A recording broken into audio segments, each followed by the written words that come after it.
All right, Jim Hollis, welcome to the show. Thank you. It's a pleasure to be with you. So you are a Jungian psychoanalyst, and you've written lots of books. And the one we're going to talk about today is Finding Meaning in the Second Half of Life, How to Finally Really Grow Up. Before we do that, let's give a little bit of background on Jungian psychology without getting too technical or theoretical about it. What were the big issues that Jung was trying to address with his framework of psychology? Well, I think the thing that distinguished Jung perhaps most of all was his emphasis on the human being as a meaning-seeking, meaning-creating individual. And more individuals suffer when they're disconnected from meaning in their life than any other single cause, more than all the environmental wounds that life brings us. And he frequently emphasized that we remember that the word psyche really means soul. And most modern psychology fractionates human beings into behaviors, which of course we are, cognitive processes, which we do every moment, and biological processes, because we do have bodies. And all of that is useful and helpful, but it still doesn't sum the whole person. And the whole person is at heart a mystery. And there are so many autonomous processes in each of us that are constantly in some way critiquing our lives. And the real effort is to try to undertake a dialogue with those other elements that are making choices for us. And of course, the problem with the unconscious is it's unconscious, so we can't say very much about it. And yet, so much of it keeps spilling into the world on a daily basis, harming our children, ourselves, or partners, or whomever.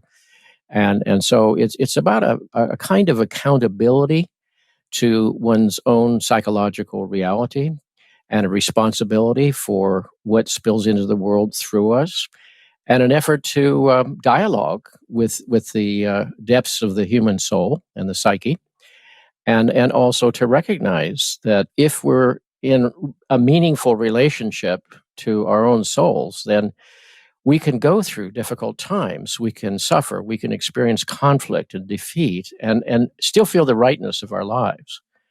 But on the other hand, we can do all the right things as defined by our family of origin or our popular culture, and there's something empty and aching inside, and the internal satisfaction is registered symptomatically. So I could do all the right things, for example, and feel the emptiness of it, or feel depressed, or been self-medicating, or whatever. So all of those are really reminders that we have to pay attention to something very deep within us that is our natural wisdom and is seeking to communicate with us, and on a daily basis is critiquing things. And it might make sense once in a while to stop and pay attention to that.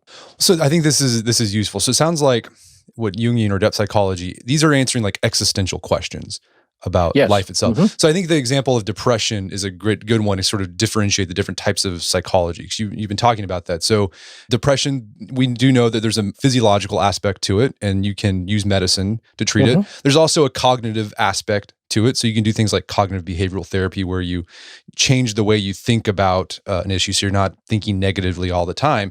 But what you're saying, what depth psychology or Jungian psychology is doing, is looking at depression from an existential point of view, saying, maybe there's something more to that depression besides a cognitive or physiological thing. This is actually could be you're just depressed because like you feel existentially adrift, and depth psychology addresses that. Sure. One of the ways to look at this is to ask the question, why is it that I, in my best lights, am still experiencing a depression? Why has my psyche autonomously withdrawn its approval and support? And I'll use a personal example. Myself. When I was in my early to mid 30s, I had achieved all my goals. I'd done all the things that I felt I was supposed to do, and had been successful with them. And yet I felt this deep depression. And it's the thing that sent me into my first hour of personal therapy. It didn't sound to me like I was beginning the second half of life, and it didn't feel like a great moment in my life. It felt rather like a defeat of some kind. And at the same time, it was the beginning of a different kind of journey and a different kind of question, because I think I, as most people, had sort of picked up from my culture what my task was, what the assignments were, how to win approval, chase that elusive goddess success. And it had led me further and further from myself. And it was really the beginning of the second half of life kind of journey, which is quite a different journey than the first half of life. So the real question is, if my psyche is not thrilled with the executive functions coming down from the the top floor, what might the psyche ask of me? And frankly, we will avoid that kind of question. We will tend to ramp up our previous efforts, and the depression will only get more pronounced. It's kind of like, again, digging yourself a hole and realize, oh my goodness, I'm in a hole, but the tool you have in your hand is a shovel. So you work harder and the hole gets deeper. And then you have to realize that this is not the way that I have to begin to reframe this situation. What is the soul asking of me? And I know soul is one of those words that can be sort of new agey or woo woo, but it's really a word that is trying to point to the essential mystery of the human personality. And it's something profoundly elusive and yet omnipresent in our lives. And as a result, again, is our constant companion. And the only question is, what kind of relationship do we have with that companion? Is it hostile, estranged, repressed, or is it conversational? And that makes a huge difference in a person's life.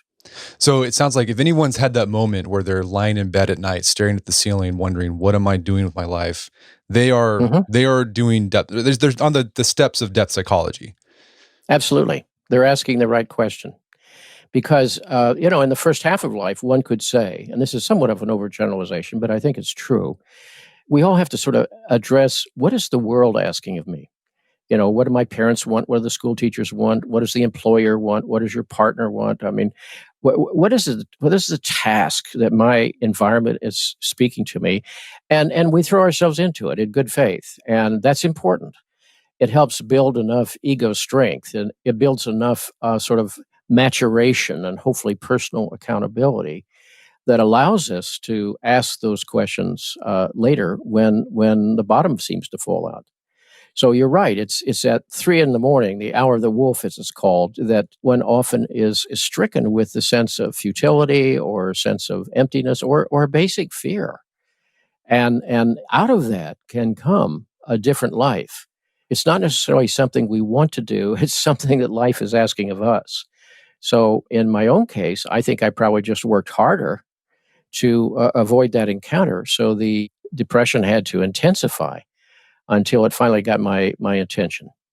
So let's talk about go into detail about the first half and second half of life. So you just mentioned first half of life. This is when we're building up. This is when we do the things we think we're supposed to be doing: go to school, get a job, get married, have a family, buy a house, etc. Yes. Yeah, and it's about ego building. I don't mean egotism. I mean building your sense of your conscious identity. We have to leave our parents. We have to step into the world. We have to take on the tasks. And the person who doesn't do that, who's avoiding that, is going to pay the piper down the line sooner or later.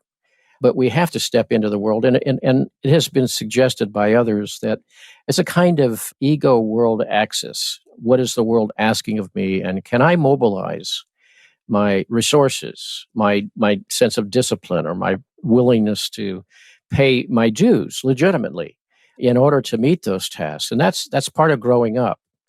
And if a truck ran over us on our 25th or our 30th birthday, we could say, well, the person died young, but they sort of did what they were supposed to do. They entered the world.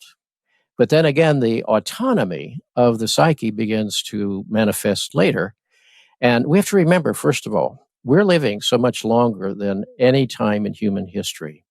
And Jung asked the question, a very obvious question: if we have served our social function, perhaps reproduced the species, etc., why are we still here? What's the task in the rest of that journey? And that's a different kind of agenda. And then the axis of conversation in some way has to turn just from ego to world, but ego to the self, capital S, meaning that interior intelligence that is seeking our developmental agendas, and to ask another kind of question. And what is wanting expression through me? That's quite different than what does the world want?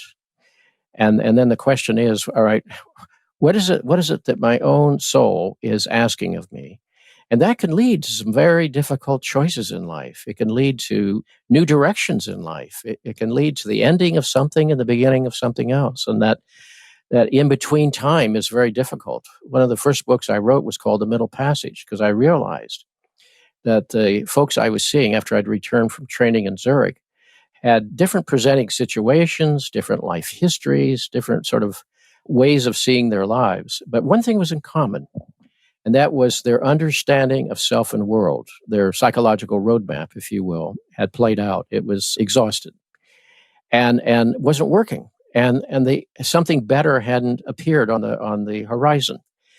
And so I thought, well, that's what a passage is. A passage is where something dies and something else is wishing expression, but you're in that terrible in between.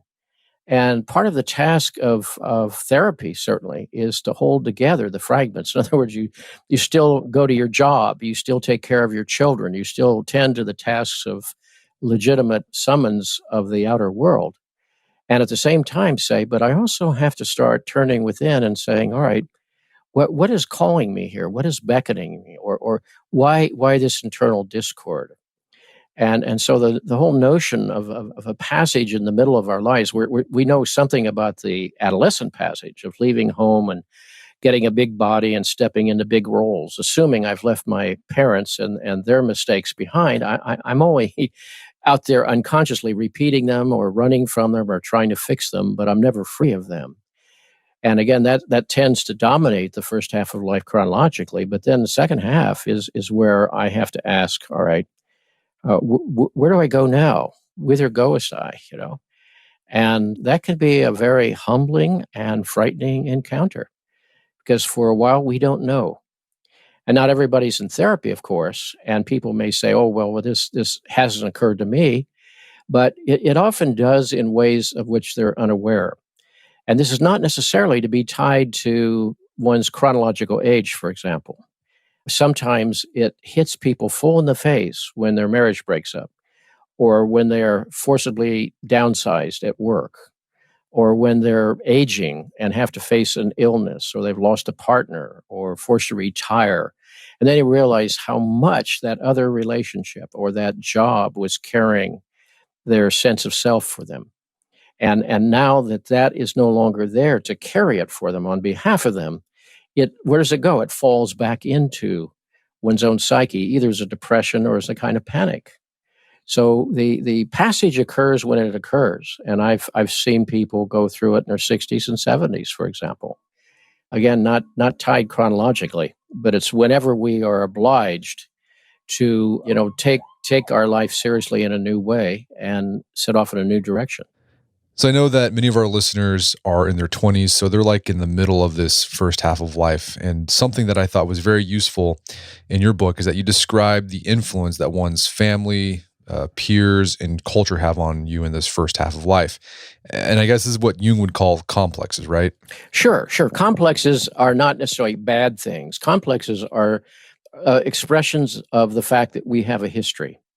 So, for example, to choose the literal, let's say when you start to cross a street, there's a reflexive response in you that looks left and right. You might be thinking about something else, but you tend to do that. That's a protective complex. It's designed by your history to be protective to you.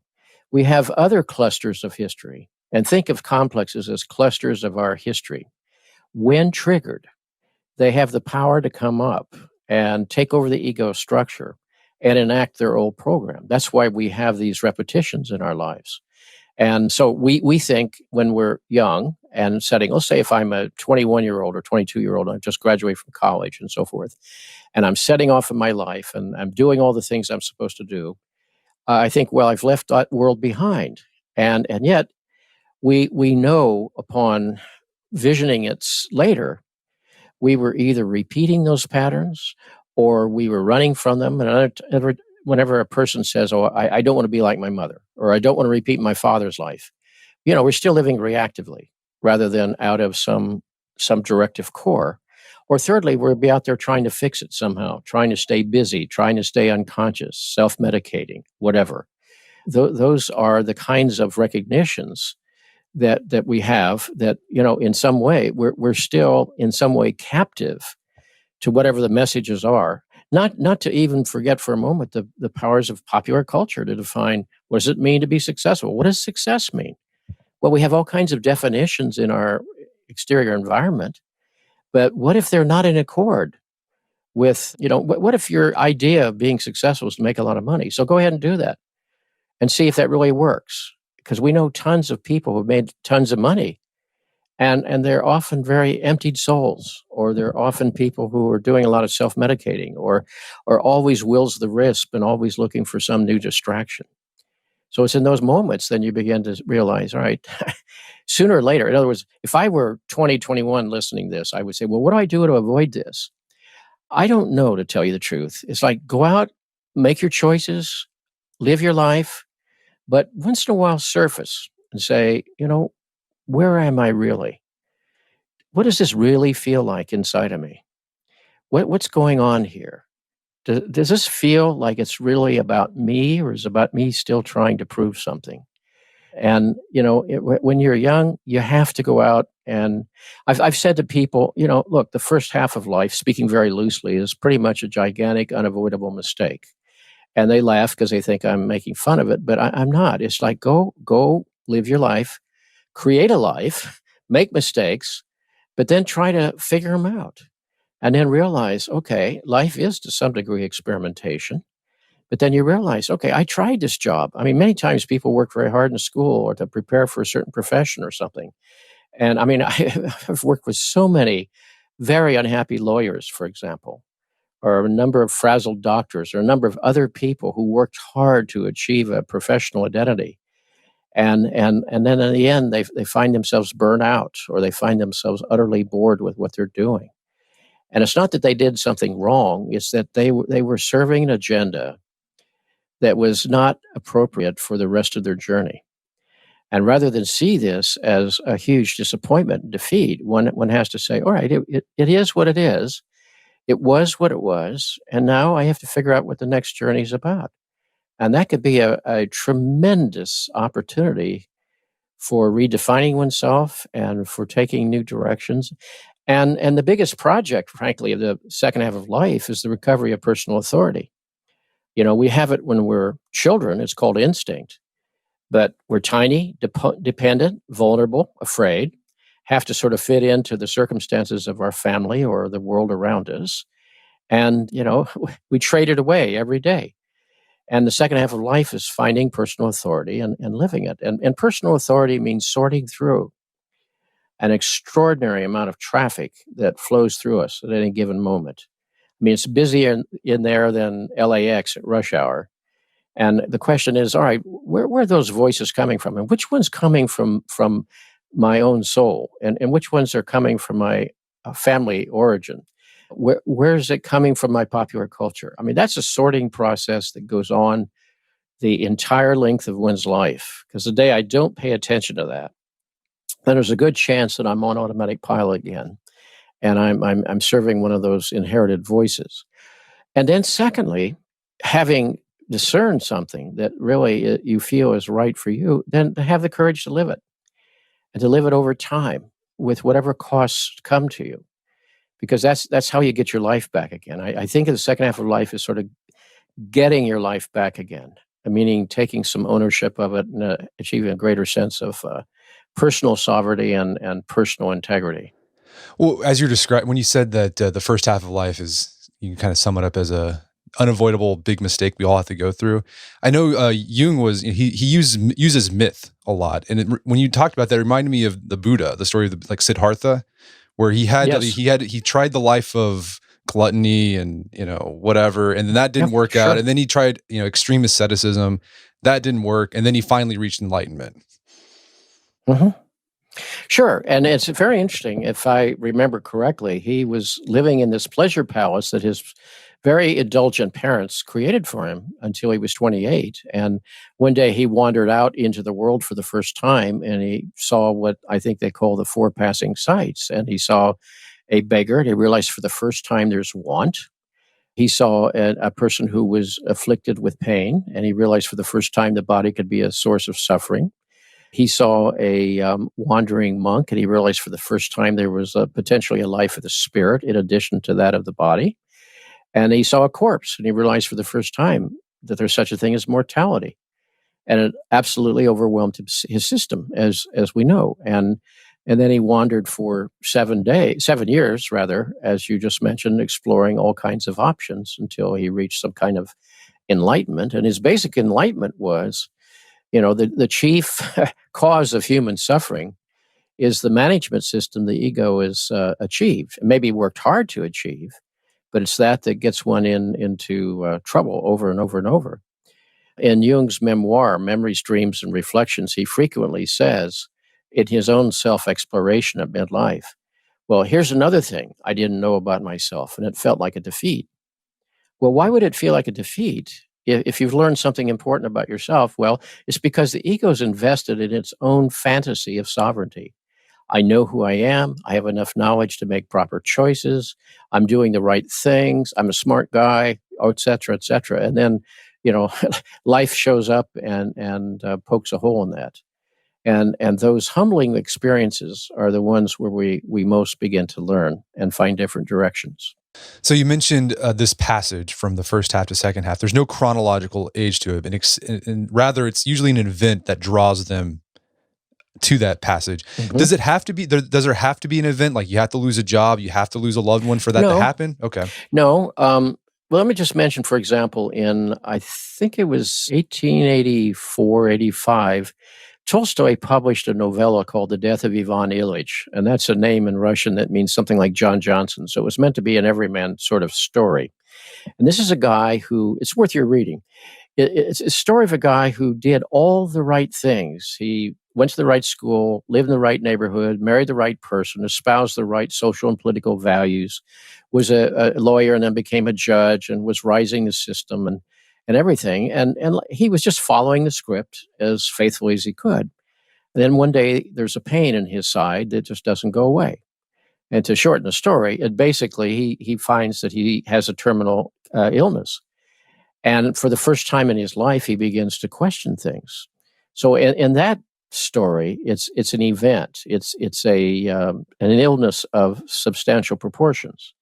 Sometimes for people, it's just a growing sense of the exhaustion of the game plan of the first half of life. I mean, look, in fairness, we set off thinking we could do this particular job for 50 years. Well, human psyche is mobile and fluid, and it very quickly, I think, wants to move on. The human psyche wants two things. It wants a fuller expression of its own possibilities, and it wants self-healing. And to serve those functions, it's going to, again, withdraw approval and energy. It's very rare that you can find a person truly excited about his work after many years. And those who do are lucky they found a particular passion. Henry Moore, the sculptor, was still sculpting into his 8th decade, and he said, well, I just found a passion so great I couldn't chip it all away. And that's wonderful. But we have to remember, passion comes from the Latin passio, that means to suffer. So he was saying, all right, this is something that I feel so deeply that it actually hurts to do it and hurts not to do it. But the experience of doing it is profoundly meaningful. I spend my life with a hammer and chisel and pounding stone. That's not an easy life, but it's meaningful for me. And so underneath all of that is really the question, what is the psyche's opinion about this? And that's what sooner or later has to knock on the door loudly enough, which is why typically we get these intimations all along the way. We even have them in the first half of life, but we're so busy serving the external agendas and our goals, and often quite legitimately in doing that. But also there's a certain kind of vested interest in not stopping very long to look. Satchel Paige said once, don't look back, something might be gaining on you. Well, something is always gaining on us. And that's a certain kind of accountability to our own deeper lives. One of the things when you describe the first half of life, one of the nice things about it is that there is a structure, there's a framework, like what to do, right? There are things you can do, and that you are doing the thing you're supposed to do. The second half of life doesn't seem there's that same sort of structure. That's right. So how do you go about navigating that second half of life when you have no clue on what you're supposed to be doing? That's right. Yeah, and that can be terrifying. It's also known as freedom. It's an opportunity for new exploration, new trial and error. But also, I mean, I've had so many people say to me something like, "Well, I always want to do this or that," and there's always a but. I had to pay for this, had to go do that, I had the kids to deal with, this kind of thing. They're all good reasons, but in the end, they serve as excuses for not having been faithful to what was looking for expression through us. That's why I said the central question of the second half of life is not what does the world want, it's what does the soul want.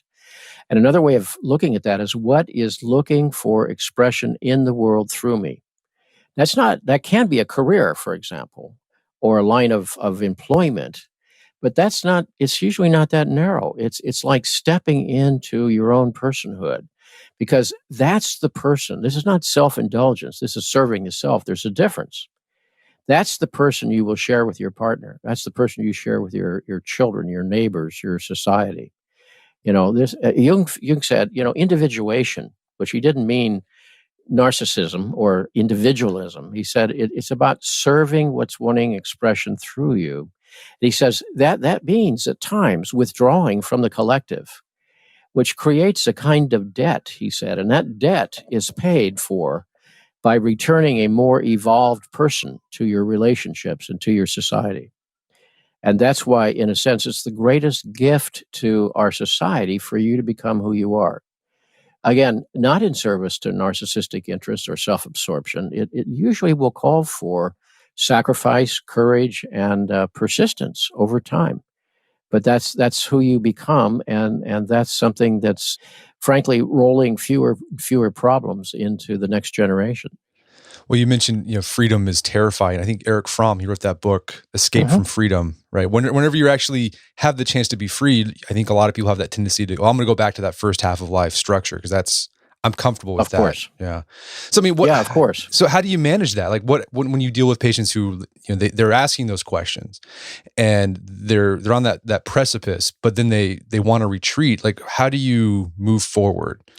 Well, there has to be, enough internal discord. People don't just come into my office because they were in the neighborhood, thought they'd talk to a total stranger. There has to be some bug inside of them, some irritation in the membrane that's trying to become the pearl here. There has to be some suffering of some kind, and then you have to say, all right, now let's pay attention to the systems that you do have, the systems we all learned necessarily to override. First of all is the feeling function.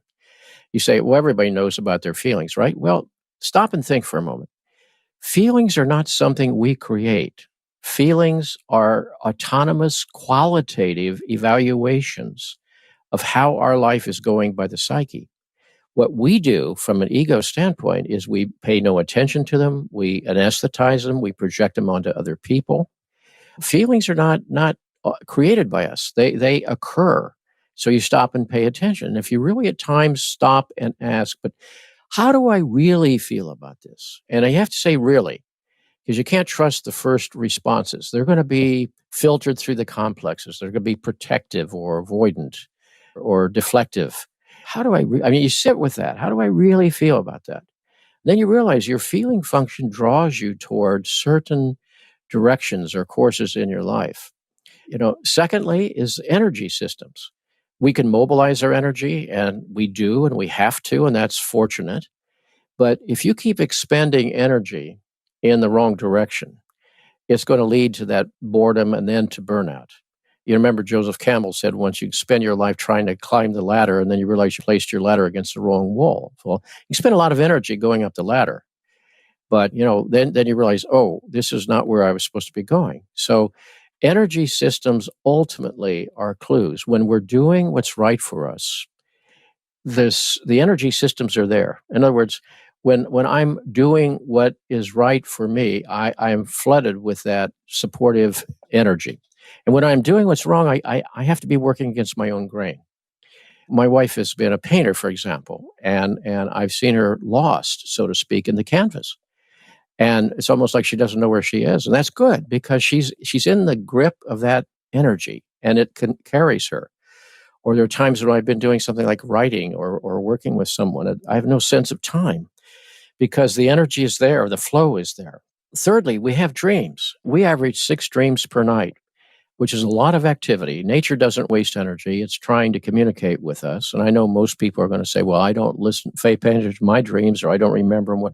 Well, if you pay attention, you'd be surprised. If we live to be 80 years old, 6 years of our lives, 6 years will be spent dreaming. That's an extraordinary amount of activity. And I'll guarantee you, over time, if a person really pays attention to dreams and is humble enough to be open to them, they offer critiques, they offer correctives. And I can be doing all the right things, and then my dream life is telling me the opposite. And then I'd better start paying attention to something else that I've discarded up to that point. And then, of course, fourthly is that issue that we touched on before, and that's meaning. If what I'm doing is perhaps difficult, but I experience it as meaningful, that's the payoff. I've often thought, happiness is not the goal of life. We're told that you're supposed to be happy. Well, who said you're supposed to be happy?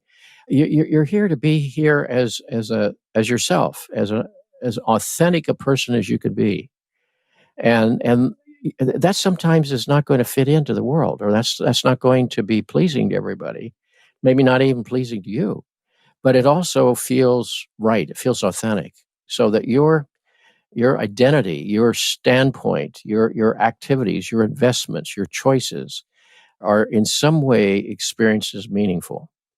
In other words, I can't imagine anything more meaningful than sharing people's personal journeys in the way in which I'm privileged to do it as an analyst. I don't find it enjoyable. I find it painful. I find it the sort of thing that can wake me in the middle of the night as I continue to process it. But I find it so meaningful that I'm privileged to do it. And the day that arrives when it's no longer meaningful, I'll do something else with my life. There's different aspects of your life that are going to be affected as you make that transition to the second half. One you talk about in your book is your career. Some people, they reach their 50s towards the end of their career and they realize, I've been doing the wrong thing my entire life. How does someone deal with that? And how do they make that transition to have the courage to do what the thing that their soul says they need to do? Well, again, I want to emphasize the first half of life isn't wrong. It's what seemed to be best at the time. So we need to accept ourselves and forgive ourselves, perhaps. But then the real question is, what is the path of growth for me? Jung said once, we all walk in shoes too small for us, which is his way of saying we live cautious and timid lives, and lives defined by our histories. Where is your developmental agenda? Where do you need to grow? What's going to be challenging to you? What's going to take you to a different place in your own psyche?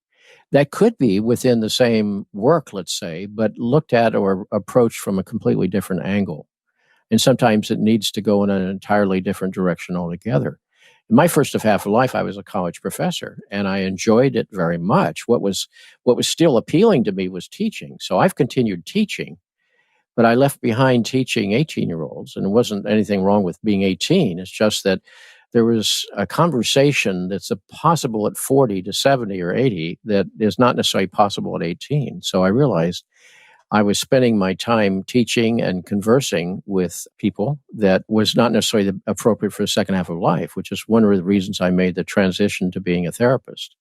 I still teach, I still write, and so forth. And at the same time, it's a different kind of conversation. So sometimes it calls for a radical change. Sometimes it's simply adjustments within the system. We also have to raise that question, which you may or may not want to talk about, but that is relationships. People often make commitments out of their particular psychology, let's say at 20 or 25. And then, of course, as they evolve and change, then they'll ask themselves, why am I with this person? Or how well is this working out? And that can lead to some very painful conversations, as we all know. In the old days, I used to do a lot of couples work. And the real question is, can a couple evolve in a direction that is mutually growing and developing? Because if it isn't, it's going to be miserable for both of them. And are both parties capable of that? Rather than serve a kind of fusion model, like, all right, you and I will just fuse and become a whole person. The model for the second half of life is kind of an open-ended structure, almost like a Japanese wok that you would cook in. It's open-ended that supports the growth and development of both parties. And when that's there, it's terrific. It's wonderful. Everybody's developmental process is served.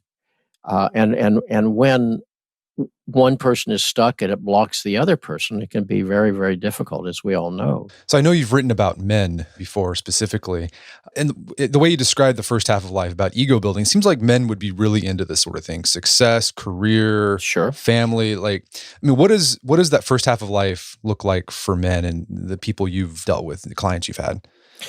Well, I've focused primarily on let me just mention, when I first started my practice back in the 1970s, the ratio of clients that I saw was 9 women to 1 man. Today, it's the reverse, 9 men to 1 woman. And it's not because I advertise as such. It's that's who's showing up. And I think it's indicative for men that more and more men realize, we're in trouble. This is a species in trouble. And it's more acceptable today to in some way undertake that kind of inquiry with a therapist than it seemed to be decades ago. But for men, that's right. Many men are stuck. And when you see a man still stuck in the second half of life with thinkings about making more money or being, having more ribbons on your chest or whatever it is, that's a person who's still caught in a delusion.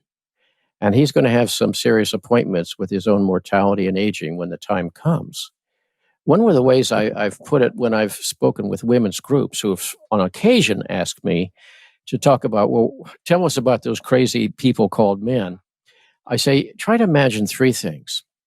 First of all, cut away from your life your close friends. Women always have close friends with whom they can share their deepest concerns and desires and fears and what's going on in their marriage and their body and their children and so forth. Those people are gone. They're banished forever. Secondly, sever your connection to whatever is your source of guidance and insight within you. Call it your instinct or call it your intuition, whatever you call it. That's severed. And thirdly, your worth as a person will be defined by meeting external standards of productivity standards created by total strangers you'll never meet. And when women hear that, they're horrified. And I say, if you could imagine those 3 things, first of all, try to imagine how isolating that is. Try to imagine how lonely that is. Try to imagine how self-estranging that is. And that's the condition of most men. And invariably, their attitude softens, and most of them have said, well, how can we help? And the answer is they can't. It's up to us as men to begin to challenge some of the things that we live with or some of our own attitudes. So, in looking with men, I think when I wrote a book years ago called Under Saturn's Shadow, and it was a reference to the mythological history of fathers and sons, in which the fathers were devouring the sons and the sons were trying to kill the father. It was all about competition and winners and losers. And there was nothing there about support and love and cooperation and true mentoring. And so when I wrote that and put it out there, I was touched, astonished, humbled by the number of men who wrote from around the world, the Australian outback and Japan and places like that, saying, I always thought there was something wrong with me, but in a sense, this helps me understand myself as a man. And I was just impressed again with the incredible loneliness of most men. Most men may have a drinking buddy or a tennis buddy or a bowling buddy or guy at work they will have lunch with or something like that. But by and large, men don't tend to risk true intimacy of sharing the experience that goes on within that sack of skin that they live. And so that isolation is pathologizing. It makes them too dependent on sexuality for connection, for example, on food, on alcohol, and on external prizes like success and promotion and so forth that might actually be killing them rather than supporting them. So I know every person's second half of life is going to look different because every person's different, and every person's soul is going to be asking something different from them. But for men generally, when you work with men, sort of what's like the tenor, sort of the mood, or sort of the broad view of what that looks like for a man as they transition. Like, what does the second half look like or feel like for a man? Well, first of all, I think there are ideas out there. I mean, your program is one of those contributions that were not available, frankly, 50 years ago when I was in that transitional stage myself. I'm, in a month or so going to be 80, so I've been around a while. And by and large, for my father's era and my youth, you are defined by your roles. As I said, the man is defined by how he meets standards of productivity in whatever field he winds up. And today, I think far more men are able to look at that and critique it, and to say, okay, but that doesn't necessarily work for me. And I think that's a certain kind of. This is not true for everyone by any means. Some men are so conditioned by economic hardship or lack of cultural awareness, no fault of their own, that this is not an option for them. And I grieve for those men. But I think for many men, there's a permission for self-examination, and to perhaps, as Thoreau said, to march the tune of your own drummer, because, that's why I find more men coming into therapy and more men in the audiences when I speak around the world here. So I think a lot has changed. The sentence I most heard as a child, basically, and many other people have heard, was, well, what will people think? Well, it's still out there. And we should not ignore the impact of our decisions on people around us. That's not the point. But to say, is my life defined by fitting in? Does that mean I'm supposed to become a chameleon and fit in with my environmental demands all my life? When we're children, we're often forced to. But at some point, you become a man by sort of figuring out, well, who are you and what do you really want with your life? And now, how do I go about doing that respectfully of the well-being of others? But you also have to serve that in a way that may take you away from those collective definitions that were so powerful. We realize, okay, I'm here to serve my soul, not popular assumptions. And the power of those popular assumptions has so significantly waned. I think men are freer today, by and large, but they're also adrift. Because for the average man, he knows he doesn't fit in, but he tends to internalize that as a sense of failure or shame. And that's a common experience. Most men walk around feeling shame and then trying to hide it from everybody else. But in fact, it's a time for tremendous opening of possibilities. And that includes the risk of sharing that with another man. I mean, every man has to say at some level, do I have a man friend with whom I can share what's really going on in my life, really going on, including the really difficult and painful parts? And if not, that's part of my accountability. That's something that I'm going to have to address. And if I'm ever going to get a richer life. So this might be a first half of life question. So it might be the wrong question. But let's say you're asking those questions, you're starting to grapple with those second half of life questions. How do you know if you're like on the right path? Well, what I was suggesting before is you don't know. And that's why I'm saying first half of life is often a big mistake, but it's unavoidable. I say that with no judgment whatsoever. I'm just saying, all right, you leave home, learn how to support yourself, form friendships and relationships. That's what you should be doing. That builds your sense of conscious self, creates ego strength. It creates a sense of accountability and relatedness. That's good. But is that the right path for you? Well, we're going to find that out. We don't know yet. And that's why I said I had achieved all my goals by my 30s. And all I knew for a while, as I began to feel the sort of energy slip away from them, all I knew to do is ramp them up. And that's when the depression hit. Now, I didn't know that the depression was my friend. That's kind of a peculiar sentence, but I didn't know that was, again, my encounter with my own soul. My soul was speaking. I thought, well, like anybody, how quickly do I get rid of this? Rather than ask this very fundamental question, why has it come? What is it wanting from me? That's a different question. So the truth is you don't know. And even the second half of life, you don't know often. You have to explore. You have to put yourself out there. You have to be willing to try things because, again, if it's right for you, your systems, as I mentioned, the feeling systems, the energy systems, the dreams, the sense of purpose and meaning, those things will support you. They'll rise to be there for you. Jung said once, we all have to find what supports us when nothing supports us. So sometimes you really have to have the courage or the desperation to set off on your own and say, this is what I'm going to risk and so forth. So when I traveled to Switzerland for retraining at midlife, I mean, there was nothing in my environment that was supportive of that per se. It was prohibitive in terms of income and everything else. But I felt this is something I have to do. If I don't do this, I die, so to speak. The body would continue, but something in the soul would die. But did I know where it was going? No. Did I plan to change my career? No. That's what was disclosed by being on the road. And, you have to be on the road, so to speak, to find out where your directions are. Right. We live life forward, right? That's what Kierkegaard said. Yes. Yeah.